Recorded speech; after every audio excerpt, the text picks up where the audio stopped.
नमस्कार। आज हम महाभारत के विशाल सागर में फिर से गोता लगा रहे हैं। जी, और आज का हमारा पड़ाव है आदि पर्व। हाँ, वही पहला खंड जहाँ से सब शुरू होता है। और इसमें भी एक खास घटना पर हम आज थोड़ी गहराई से बात करेंगे। बिल्कुल, वो घटना जब गुरु द्रोण अपने शिष्यों को मतलब पांडवों और कौरवों को शिक्षा दे रहे थे। सही, ये वो दौर था जब राजकुमारों का प्रशिक्षण चल रहा था और गंगा तट पर कुछ ऐसा हुआ जिसने बहुत कुछ बदल दिया। हाँ, इसने न सिर्फ अर्जुन की प्रतिभा को सबके सामने लाया, बल्कि गुरु शिष्य के रिश्ते पर भी असर डाला। और इसका आधार जाहिर है महाभारत के आदि पर्व के वर्णन ही है। जी, तो आज का इरादा सिर्फ कहानी दोहराना नहीं है, बल्कि ये समझना है कि उस घटना का मतलब क्या था, क्यों हुई और उसके परिणाम क्या हुए। बिल्कुल। चलिए फिर शुरू करते हैं इस दिलचस्प किस्से को समझना। तो वो दृश्य कैसा रहा होगा? गुरुद्रोण हैं, उनके साथ सारे शिष्य। हाँ, पांडव कौरव सब गंगा नदी में स्नान करने उतरे हैं। सुबह का समय होगा शायद। एक सामान्य दिन जैसा है ना, रोज की तरह। शायद वैसा ही लग रहा होगा, लेकिन तभी अचानक हाँ, पानी से एक बड़ा भयानक सा मगरमच्छ निकलता है और सीधा द्रोण पर हमला कर देता है। अरे, और उनकी जांग पकड़ लेता है ना। जी हाँ, बिल्कुल। उनके पैर को, जांग को अपने मजबूत जबड़ों में जकड़ लेता है। मतलब पल भर में माहौल बदल गया, शांति से संकट। ये तो बड़ी खतरनाक स्थिति हो गई। हाँ, और यहीं पर कहानी एक दिलचस्प मोड़ लेती है। देखिए, द्रोण तो खुद महान योद्धा थे। हाँ, वो तो थे ही। वो आसानी से उस मगरमच्छ से खुद को छुड़ा सकते थे, इसमें कोई शक नहीं। लेकिन उन्होंने ऐसा किया नहीं। नहीं, उन्होंने जानबूझकर, शायद परीक्षा लेने के लिए, अपने शिष्यों को पुकारा, आवाज लगाई, इस राक्षस को मारो, मुझे बचाओ। ये सिर्फ मदद की पुकार नहीं थी फिर तो। नहीं, ये एक चुनौती थी, एक इम्तिहान जो अचानक आ गया। ये सोचने वाली बात है, गुरु खुद सक्षम है, फिर मदद क्यों मांग रहे हैं? क्या सिर्फ शिष्यों को परखना था? मेरे ख्याल से इसके कई कारण हो सकते हैं। पहला तो यही, परखना, कौन कितना तैयार है, कितना साहसी है। दबाव में कौन सही फैसला लेता है? बिल्कुल। दूसरा, शायद युद्ध की असलियत सिखाने का तरीका, संकट कभी बताकर नहीं आता। सही बात है। और तीसरा, ये भी हो सकता है कि द्रोण अर्जुन की क्षमता को जानते थे, उन्हें एक मौका देना चाहते थे सबके सामने। अच्छा।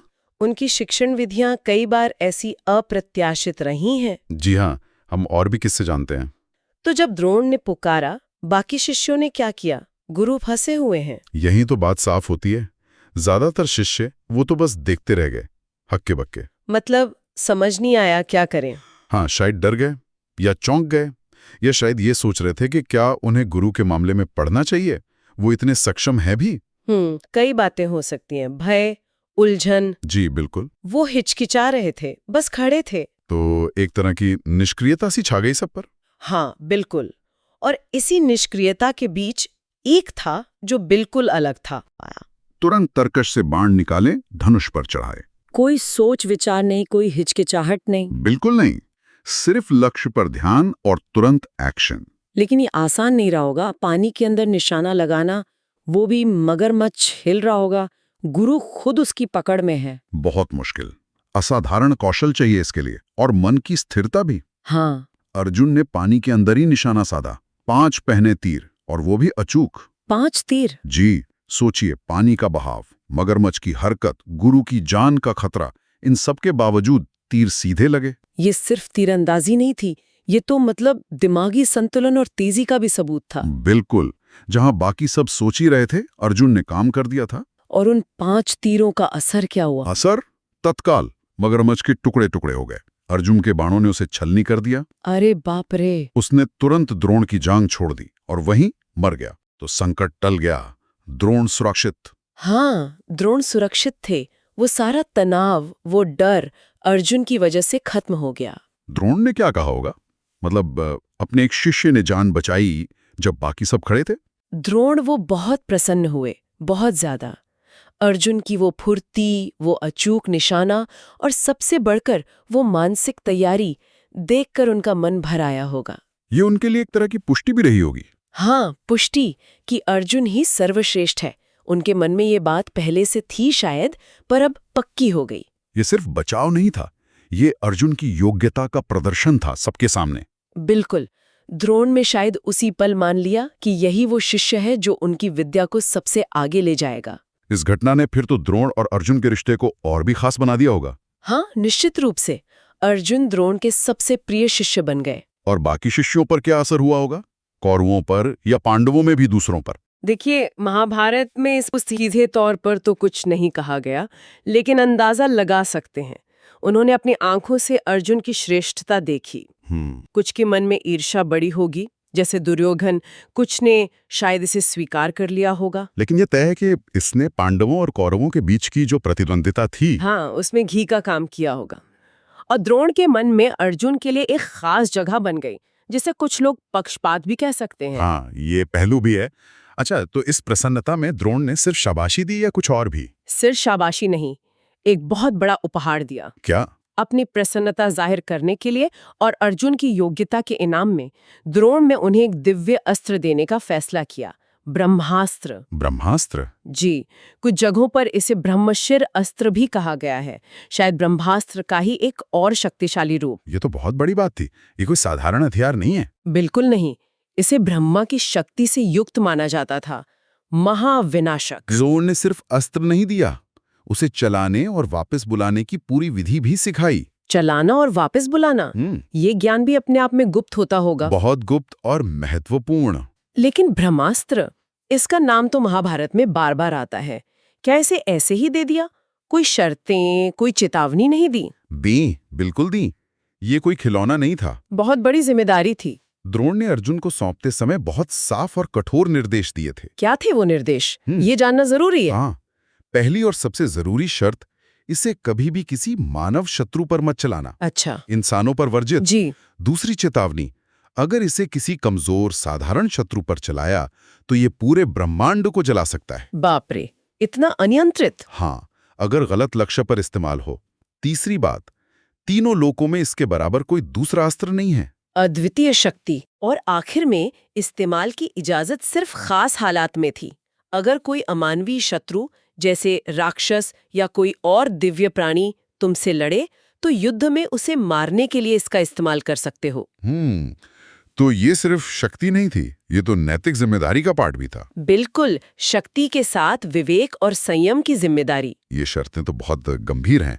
मानवों पर नहीं चलाना, कमजोर पर चलाया तो ब्रह्मांड भस्म। अर्जुन के कंधों पर तो बहुत बड़ा बोझ आ गया। हाँ, बोझ तो था। अर्जुन ने क्या कहा? कैसे स्वीकार किया इसे? अर्जुन ने पूरी विनम्रता से, गुरु भक्ति के साथ इसे स्वीकार किया। हाथ जोड़कर वचन दिया कि वो इन निर्देशों का पूरा पालन करेंगे। उन्होंने इसकी गंभीरता को समझा। जी बिल्कुल, ये अर्जुन का चरित्र भी दिखाता है।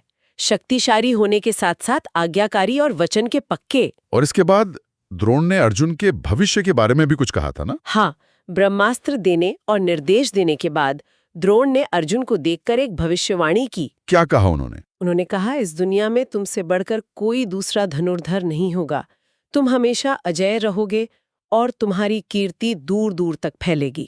वाह, ये तो गुरु का आशीर्वाद भी था और एक तरह से भविष्य का संकेत भी। जी, इन शब्दों ने अर्जुन का आत्मविश्वास और बढ़ाया होगा, उन्हें उनकी नियति की ओर एक कदम और आगे बढ़ाया होगा।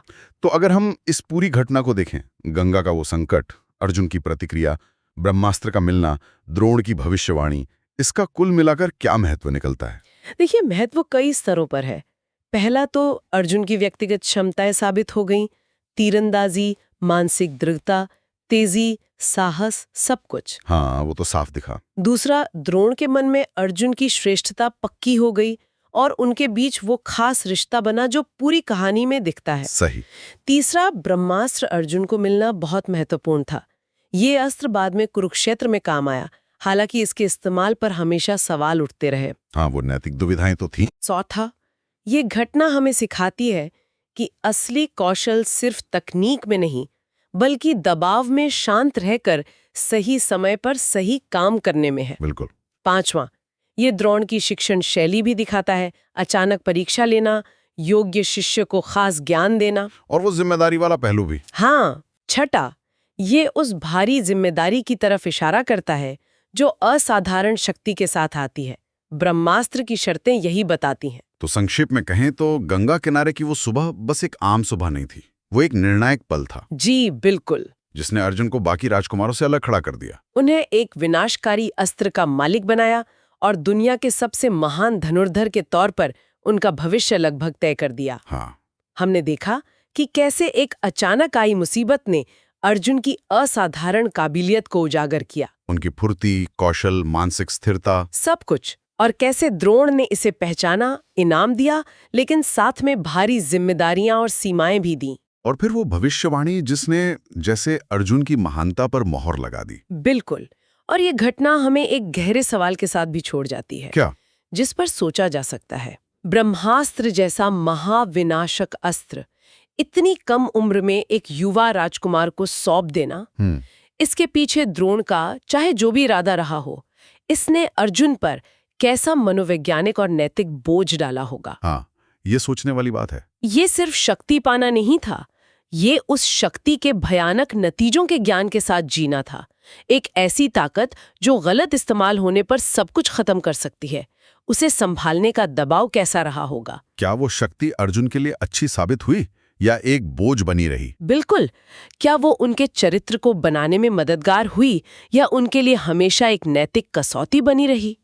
ये सिर्फ युद्ध कौशल का तोहफा नहीं था, ये चरित्र और विवेक की एक आजीवन परीक्षा की शुरुआत थी। इस पहलू पर सोचना वाकई इस कहानी को और भी गहरा बना देता है।